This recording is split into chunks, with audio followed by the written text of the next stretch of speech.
శరీరులతో అని బైబిల్లో రాయబడి ఉంది. శరీరము అంటే శరీరాశలు, నేత్రాశలు, జీవపు డంబము, వీటితో మనం పోరాడుచున్నాము.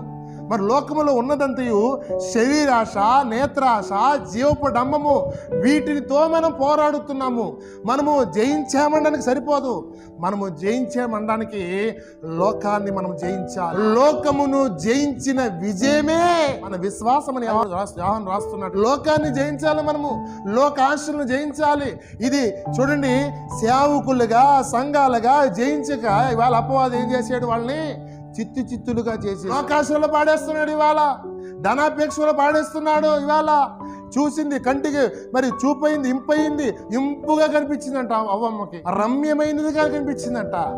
ఆ పండు ఏం పండు అంటే శరీర ఆశలు కలిగిన పండు, మరణము పండు, ఏ కోపము, దేశము, కక్ష, నరహత్యలు గల పండుది.